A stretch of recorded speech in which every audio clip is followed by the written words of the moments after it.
Yo, what is up, folks? So today I'm going to bring you the best settings and controls in FARLIGHT 84. At least they are the best for me. And I'm not just gonna show them, I'm gonna guide you through. Let's start with the setting. First of all, on the general tab, you have gyroscope. So that's like the number one thing you need to decide on, whether you wanna become a gyroscope player or not. I'm playing with this iPad stand. As you can see, I'm having it in a fixed position. I'm not going to swap over to gyroscope, but I see the pros and cons. It can especially help if you wanna just kind of look around without having to use your thumb. And the other thing is that you can control your recoils. Jump over to the weapons tab. So I have aim assist on, and I would recommend you to utilize that if you're a mobile player. In my opinion, I may be wrong, I may be completely wrong, but I think that if you have the zoom on, then the aim assist is supporting you just slightly bit more.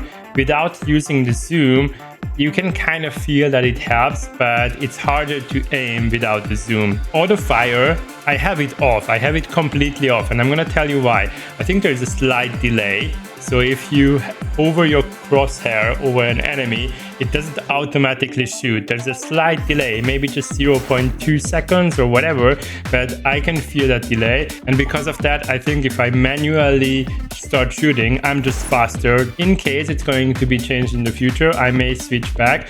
But even if there's going to be an enhanced version of this auto fire, I would want to see an option to have it disabled for snipers, because for snipers, it's an absolute disaster. Feel free to do some experiments with it, but for me, it doesn't work. The aim mode and the quick ADS, I think it's kind of a personal preference. I play without quick ADS. I think it's actually annoying that if you like tap your fire button, then it automatically zooms in. If you have that on, then you're gonna have an extra button. You're gonna have the shoot button, the zoom button, and the third like zoom and shoot button. I just have it off because I feel I just zoom whenever I want to like scout the area, or if I need to actually zoom. And then if I'm zoomed in, I just start shooting. For me, I think manual is better. But let's hover to controls.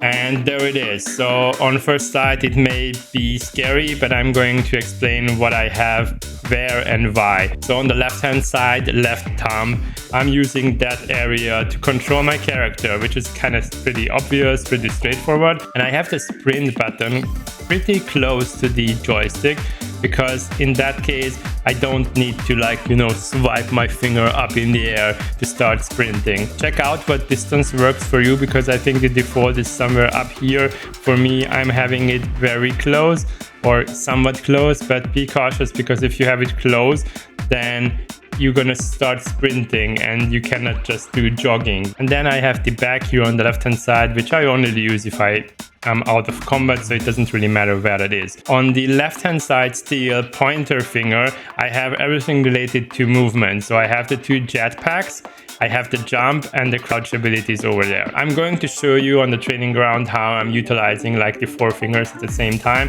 but let's not jump ahead. Let's go through the controls first. So right hand side, bottom corner, this area here I'm showing here. With the sensitivity I have, it's close to default. I think I have it on 1.05, but that area is enough to aim, to track your target, control recoil, and it also makes sure that you are not hitting any of the buttons by accident. I can easily use that area to, for example, turn around without swiping my finger off the iPad or by accident clicking or tapping any of the surrounding buttons. But there's more. I have the medical items here, and I have the reload button. I have the two weapons and the third one, the special weapon, which makes it easy for me to swap the weapons. So if I run out of ammunition, I can easily swap to the other one. Sometimes I mix it up, but that's not because of the controls. Sometimes I do not remember if I'm actually holding my primary weapon or the secondary weapon, and I think this is something the FARLIGHT team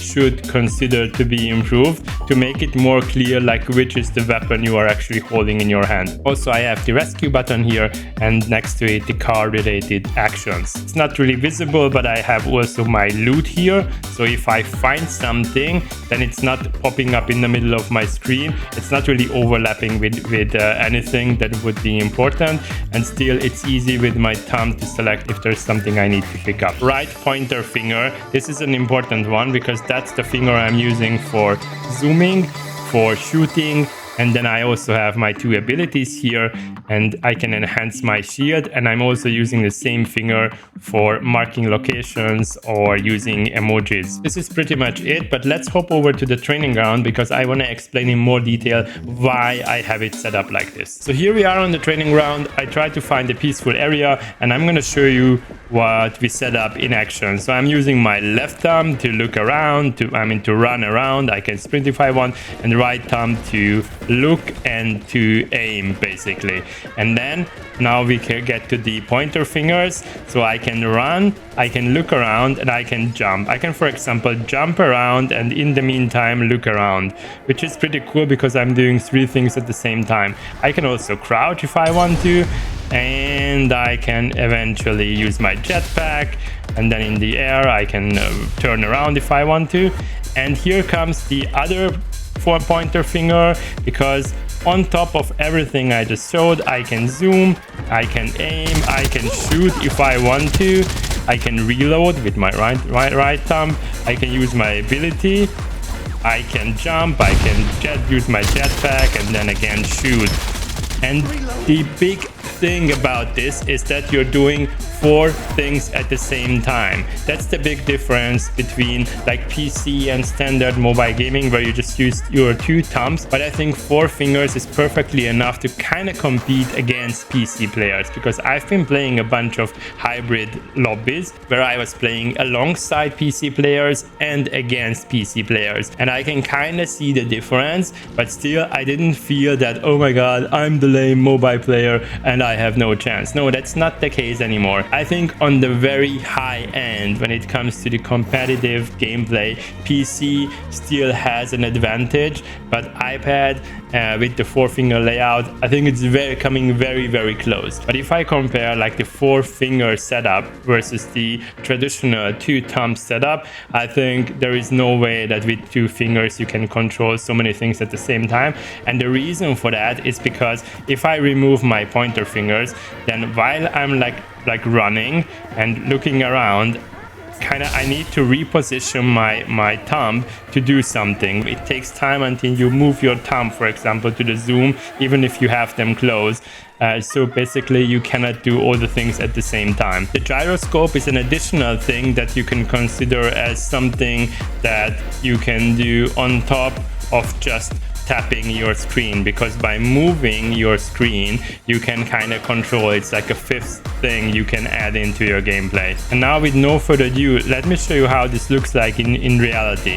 If I'm, for example, approaching into a fight and then I see somebody over there, I can start shooting, I can reload, I can swap to my 2nd weapon, I can crouch, I can shoot them from the back, I can do a bunch of stuff. So I'm not going to explain this from multiple angles because I think it's clear, and the main message is that you need to have a layout and the controls and buttons set up in a way that allows you to do at least 4 abilities at the same time, because you need to move, you need to jump and crouch and movement abilities, then you need to also aim and look around, and then you need 1 finger for zooming and shooting and using extra abilities. One more very important thing: so you don't need to set up the buttons in the exact same position. At this point there is no way to export my settings and then you can import them, so you gotta manually set it up or manually play around with it. But I really hope I could help, even if there was just like something I could share that is going to make you a better player, then it was worth recording this video. I'm looking forward to hear feedback. If you have any further recommendations, then let me know in the comments section, and I hope you enjoyed. Thanks for watching, have a nice day, happy gaming, see you next time, bye.